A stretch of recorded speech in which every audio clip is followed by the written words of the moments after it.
You send the bank your very first mortgage payment, almost $2,000, and 88 cents of every single dollar never touches the house you think you are buying. There is a hidden order baked into your loan, a piece of engineering that decides who gets paid first, and almost nobody who signs ever notices it. By the end of this, you will read exactly where your money goes each month and take back timing the bank was counting on you to ignore.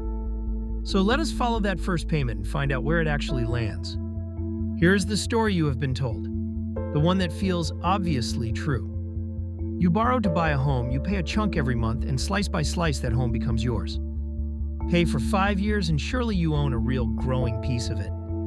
But that even, tidy picture is not how a mortgage is built. And the gap between the story and the schedule is where your money quietly goes. Start with what a mortgage really is, stripped of the paperwork. It is a loan, and the house itself is the collateral, the thing the bank can take back if you stop paying. You put down a deposit, the bank fronts the rest, and you agree to hand it back slowly with interest stacked on top. Let us make it concrete with numbers you can actually feel. Say you borrow $300,000 at 7% spread over 30 years. Your payment lands at almost exactly $2,000 a month, month after month, for 360 months. Now here's the mechanism that changes everything, the reason your first payment barely dents the house. Interest is charged only on what you still owe, on the remaining balance, and it is recalculated fresh every single month. In month 1, you still owe the whole $300,000.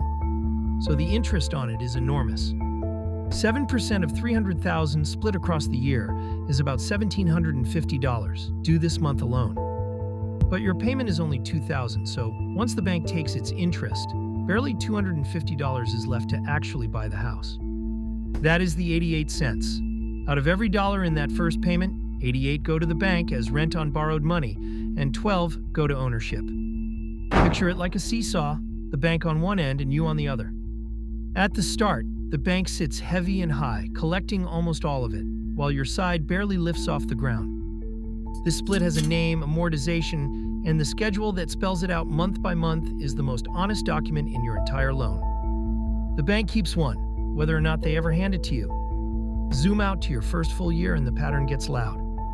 You will pay in roughly $24,000 over those 12 months. About $21,000 of it is pure interest, and only around $3,000 actually buys any of the house. A full year of payments, and you own about 1% of the walls. So the even slice-by-slice story you were sold is not just optimistic, it is backwards.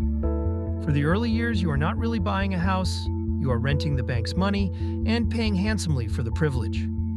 And this ordering is not an accident of the math, it is the design. Because interest rides on the balance, and the balance starts huge. The lender banks the fat part of its profit up front before you build anything real. The bank on the seesaw makes sure it gets weighed and paid first. Now here's the part that stings, so brace for it. Fast forward 5 years. You have handed over about $120,000. That is a deposit on a whole second house, gone. And yet you still owe roughly $282,000 of the original $300,000. After 5 years of faithful payments, you have knocked less than $20,000 off the loan. If you had to sell or refinance right there, you would walk away with almost nothing because the equity simply is not there yet. The house was never quite yours. It was collateral, and the bank could reclaim it because your name is on the deed, but their money is in the walls. Stretch that across the full 30 years, and the total is brutal. On that $300,000 loan, you pay back about $718,000. More than $418,000 of it is interest. You buy the house, then you buy it again in interest, and then some. So if the schedule is stacked against you, here is the question worth everything. Can you tilt the seesaw back? You can, and it starts the moment you stop trusting the payment to handle itself and start reading the schedule. Remember, interest is charged on the balance. So the balance is the lever, and the earlier you press it, the more it moves. Every extra dollar you aim straight at principal in those early years does not just cut the balance a little. It erases all the future interest that dollar would have carried for the rest of the loan, sometimes several dollars of it.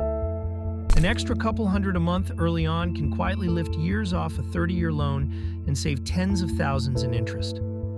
Now, the term length stops being a boring box on a form. A longer term shrinks the monthly number but feeds the interest machine for longer, while a shorter term hurts monthly but starves it. And refinancing stops being a mystery. You can see whether a lower rate actually beats resetting the whole front-loaded schedule from scratch. None of this is investment advice, and none of it is a promise. It is literacy, the ability to read the machine you already signed up to. So let us go back to that first payment, the $2,000 where 88 cents of every dollar seemed to vanish. It did not vanish. It went to the bank as interest on a balance you had barely begun to touch, first in line, exactly as the schedule intended. But now you see the seesaw. You know why it leans, and you know which lever tips it back toward you. A mortgage is not slowly buying a house in equal slices. It is a time deal, and the timing stays invisible only until you look. So do one thing before your next payment. Pull up your own amortization schedule, find this month's line, and see the exact split between interest and principal. Once you can read that single line, the biggest debt of your life stops running on autopilot and starts answering to you.